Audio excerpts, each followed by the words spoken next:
A terceira parte dessa introdução, vamos falar rapidamente aqui sobre o que é a análise estrutural, tá bom? Isso é só uma introdução, né? Não é um curso de análise estrutural, que normalmente é um curso que vem depois da estrutural, né? Como optativa e etc. No fundo aí vocês veem a Brick Creek Quadrangle, que é o mapa geológico da região do Mordor, Senhor dos Anéis aí. Bom, então a maioria dos dados estruturais ele descreve apenas o produto final, né? A história de deformação é difícil a gente poder matar aí pelos snapshots, né? Pelos instantâneos que a gente vê guardados nas rochas, né? Acho que é o livro do Davis que fala, né? Que ele ficou observando um pocinho de água ali bem caudaloso, né? Com uma espuma por cima ali. E ficou olhando ali um pedaço de galho, alguma coisa assim, um copo, não lembro muito bem, que estava flutuando ali naquela espuma. E aí ele viu assim a quantidade de formas, né, e de formas complexas que aquela espuma fazia antes de parar, né? Não, na verdade não parava, né? O que a gente vê em rochas, por exemplo, é apenas um instantâneo de toda uma história complexa de deformação, né? Às vezes não é fácil você entender o que aconteceu ali, né?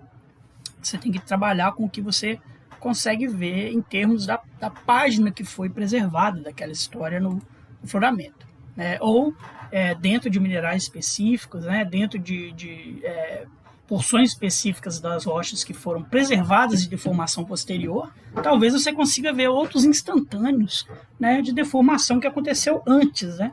Que às vezes você não consegue ver na estrutura geral. Isso aí vamos falar mais para frente também. Então a gente tem a análise geométrica, que é a descrição da forma e atitude de estruturas. A gente tem a análise cinemática, que é de onde para onde, né, que estão indo as coisas. E a análise dinâmica, quais foram as causas dessa deformação, né? Os esforços, etc., que foram atuantes ali. Então a análise estrutural ela tem que progredir dessa forma. Você começa com a análise geométrica, depois para a análise cinemática e por último a análise dinâmica, né? Não dá para você pular para a análise dinâmica sem nem conhecer geometricamente as estruturas que estão presentes ali no seu afloramento, na sua amostra, na sua rocha, etc., na sua região, né? A análise geométrica se detém na forma, na orientação geográfica, né, de acordo com o azimuth, de acordo com o mergulho em relação horizontal, né? O tamanho e as relações geométricas das estruturas. Então, atitude de estruturas planares lineares, descrição das estruturas, por exemplo, ângulo interflanco das dobras, rejeito de falhas, série de características aí que a gente vai indicar para cada estrutura, né? E a gente tem em mente, né, como a gente tem uma geologia fractal, já é a terceira aula que eu falo isso, né, eu vou estar falando isso sempre, assim, a geologia estrutural ela é uma coisa fractal, né? As estruturas podem ser principais ou de primeira ordem, ou de menor escala associadas, né, de segunda ordem, de terceira ordem. O que isso quer dizer, né? Em qual escala que a gente está trabalhando, se é uma escala continental, se é uma escala de afloramento, se é uma escala de lâmina, etc., né? Você vai ter estruturas de menor ordem ou maior ordem associadas, né? Então, a maioria das estruturas do conjunto, né, forma conjuntos de estruturas compostos, né, e são diferentes, em diferentes escalas. Então, tá aí novamente o pessoal coletando dados aqui, né, em campo de estruturas lineares e planares, né, da mesma forma lá que a galera do Davis. E aí você tem, por exemplo, uma dobra dessa aí, né, uma região dobrada, um conjunto de dobras, e aí você vai tentar encaixar os elementos dessa dobra em descrições que a gente tem aí tabuladas já, né, descrições que foram sendo desenvolvidas com o tempo. Então, por exemplo, para uma dobra você tem uma série de elementos geométricos que você tem que descrever, como por exemplo os flancos, né? Cada limbe que é um flanco, né? O plano axial, o ângulo interflanco, o tipo de zona de charneira, se ela é linear ou se ela tem uma curvatura, etc., né? Tem um monte de coisas aí que você vai usar para descrever essa rocha. Por exemplo, coisas que vêm lá da física também, né? Como comprimento de onda, frequência, etc. De acordo, isso aqui é uma classificação muito utilizada, né? Só usando aqui como exemplo, né? A gente tem mergulho do plano axial e mergulho da linha de charneira, né? Então aqui, por exemplo, é um plano axial que mergulha vertical com a linha de charneira horizontal. E aí você vai aumentando o mergulho do plano axial aqui até ele ficar horizontal, e aqui você vai aumentando o ângulo da linha de charneira até ela ficar vertical. E aí você vai ter uma série de dobras aí, de tipos de dobras, né? De acordo com onde você está no seu diagrama, né? Dobra, por exemplo, moderadamente inclinada, gentilmente inclinada, recumbente, que é essa aqui com plano axial horizontal e a linha de charneira horizontal, né? Dobra reclinada, dobra vertical, etc. Né? Vamos ver isso tudo lá quando falarmos de dobras, tá bom? Tem uma outra classificação também, né, do Ramsay aqui, que é uma classificação de acordo com o mergulho das isógonas, que são essas linhas que unem porções de igual mergulho no flanco interno e no flanco externo da dobra, tá? Vamos chegar nisso lá. Ordem das estruturas, então aqui, por exemplo, a gente tem uma dobra, né? Só que dentro dessa dobra aqui, a gente tem dobrinhas menores, olha lá, né? Às vezes isso é chamado de dobras parasíticas. Né? Eu prefiro chamar de dobra de primeira ordem, segunda ordem, ou de ordem menor. Né? Então, dentro do flanco dessa dobra maior, você tem dobras menores. Às vezes você pode achar só essa parte aqui, por exemplo, do afloramento, né? E só essa parte aqui do outro lado. E você vai ter que inferir que você tem uma dobra maior aí, né? E essa dobra aqui é linda, né? Lá em Spitsbergen. É uma dobra de descolamento, na verdade, falar dela mais na frente aí, mas você tem um flanco para cá, um flanco para lá, né? E aqui dentro desses flancos aqui você tem dobras de menor ordem, né? Lá. Então você vê que a estrutura se repete aí em escalas menores, né? E aí, dentro da análise geométrica ainda, né, a gente vai ter o uso aí de projeções estereográficas, né, que você pode usar também em softwares, como aqui do Rick Almendinger aqui, né, utilizando aí estereogramas do tipo projeções de planos, mas também do tipo Rosetta, né, vamos falar deles aí para frente.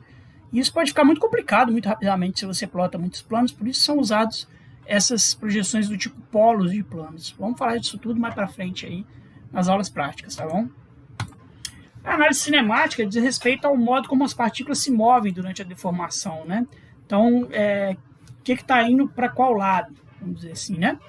Então, a gente tem estruturas como estrias de falha, porfiroclasto com cauda de cristalização, dobras de arraste, que podem ser usadas para interpretar a direção e sentido dos movimentos durante a deformação, né? Normalmente você tem que ter estruturas que são assimétricas, né? Estruturas assimétricas que te indicam de que lado para qual lado estavam indo a matéria, a massa aí durante a deformação. As estrias de falha aqui, né? Esses steps, esses degraizinhos aqui, eles indicam para a gente para qual lado que foi o movimento. Né? A alineação por si só, ela só te indicaria a direção, né? A direção poderia ser tanto de cá para lá, quanto de lá para cá, né? O sentido, desculpa. Então a direção é horizontal no caso aqui, mas o sentido você vai ter de acordo com essas estrias, né? Porque o sentido aqui tem que ser daqui para lá. Se fosse de cá para cá, você ia bater nessas estrias, né? Você pode passar o dedo aí, você vai ver que você não consegue movimentar da base para a ponta do lápis. Você teria que movimentar da ponta para a base. Então o movimento tem que ser de cá para lá, né? E dobras assimétricas, né? Dobras que tem um flanco longo e um flanco curto, inclusive rompido aqui nesse caso, né? Então o movimento aqui tem que ser de cá para lá, mesmo movimentação aqui das estrias, tá bom? Olha aí, novamente dobras assimétricas, né? Flanco longo, flanco curto, flanco longo, flanco curto, flanco longo, flanco curto, rompido. Dobra associada com falha. Isso aqui é típico de movimentação de cá para lá, né? Da esquerda para a direita, aí, tá bom? Exemplo aqui do trabalho de Elisa Peixoto, Gondwana Research, né? A gente pode utilizar o mergulho da foliação de acordo com a alineação que está ali, né? Então a foliação está... Isso aqui nós vamos entender como é que lê esses estereogramas, mas a foliação está mergulhando todo para noroeste, que isso aqui são os polos dos planos, né? Está até o máximo aqui, 60-27 no máximo modal, então está mergulhando para nordeste aqui, né? E a gente tem uma alineação que é no mergulho praticamente, né? Então isso indica para a gente que você tem um movimento frontal aqui, né? De nordeste para sudoeste.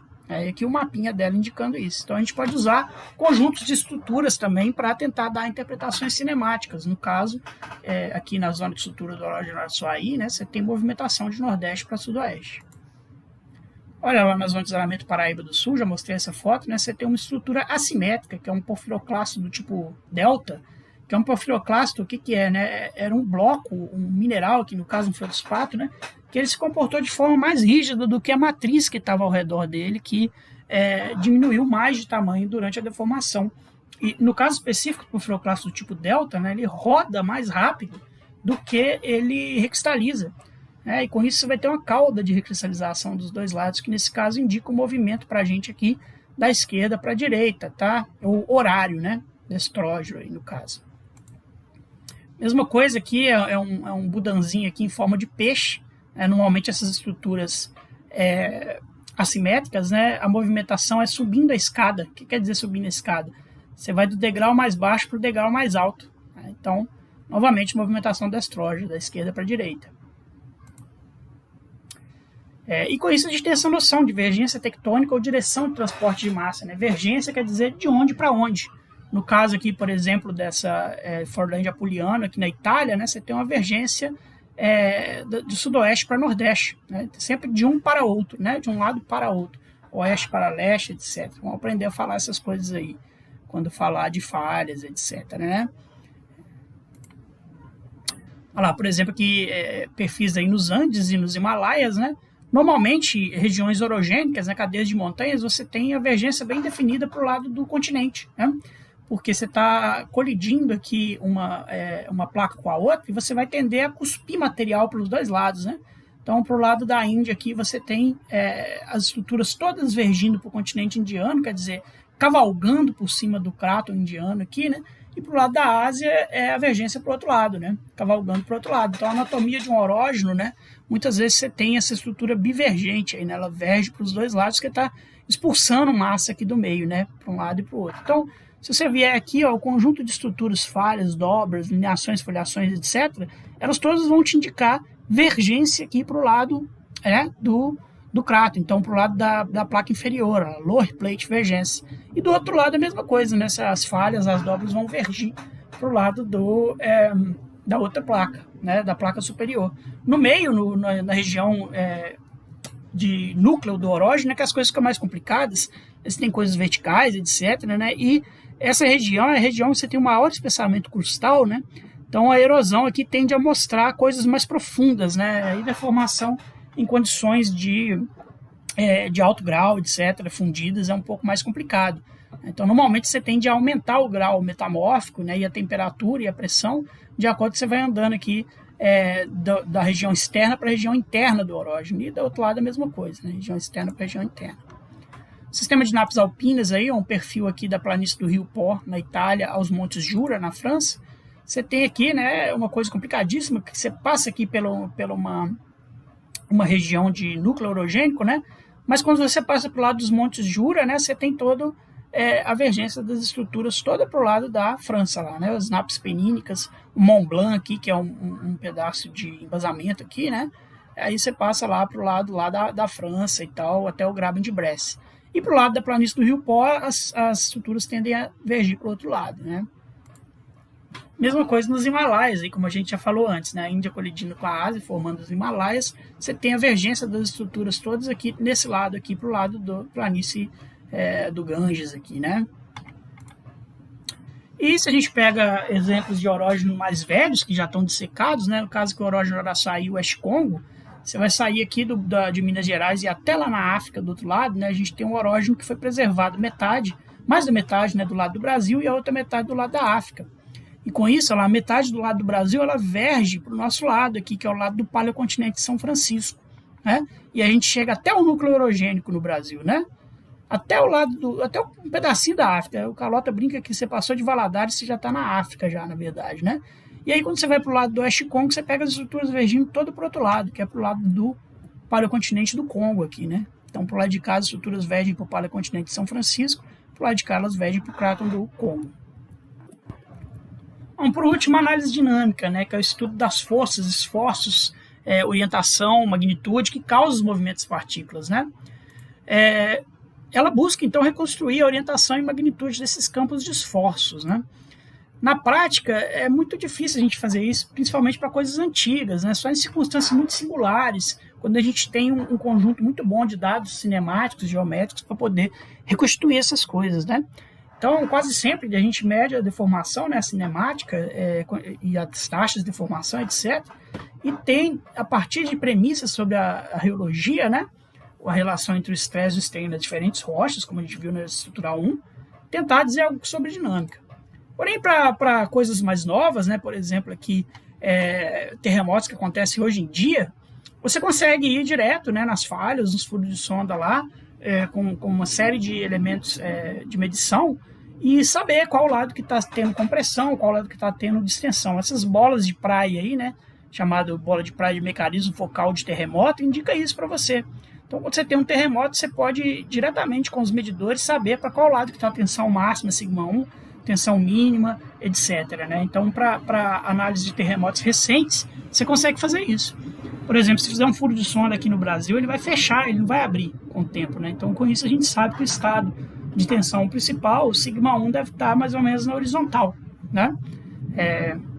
Se não, o sigma 1 compressivo, né? Não distensivo. Beleza, próxima aula aí vamos falar um pouquinho da atitudes e suturas, tá bom? Relembrando aí da geologia geral e do desenho.